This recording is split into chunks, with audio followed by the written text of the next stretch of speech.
Magpaalam ka na dyan sa mga kasamahan mo. Lalaya ka na. Talaga po? Lalaya na ako? Sana ko, edi sana ko. Labas na. Paalam sa inyo ha. Salamat at nakalaya na ako sa kulungan. Pero, saan na naman kaya ako pupunta ngayon? Hoy, te! Bakit, be? Baka gusto mong maging katulong. Katulong?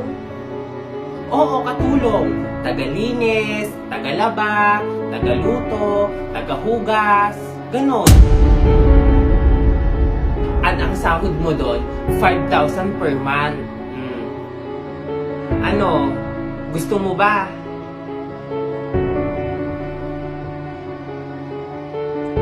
Ayaw mo yata eh. Napaka-arte mo naman. Wag na nga. Sige, sige. Saang lugar yan? Ayan, gusto mo naman pala eh. O, ito yung papel. Nandito yung location kung saan yung bahay. Sabihin mo, ako yung nagbigay nito ha. Moira ang pangalan ko. Sige, salamat. O, galingan mo yung pagtatrabaho mo dun ha. Malaking bahay yon. Salamat, be ha. Pupuntahin ko na rin tong lugar na to. Saan tong lugar na to? Magtatanong-tanong na nga ako. Kuya, pwede magtanong? Ano yung tanong mo? Ay, tatanong ko lang sana kung saan tong Block 305 Mahalkita Street. Ayun, dumiretso ka lang dyan. Tapos may makikita kang malaking bahay. Yun na yun. Ah, sige, salamat ha. Ang pangit naman nun.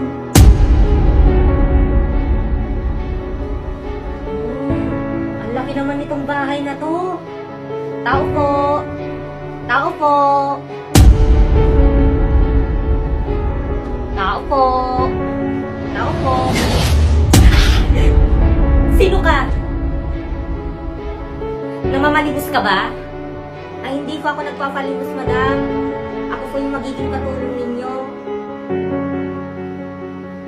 O siya, pumasok tayo sa loob.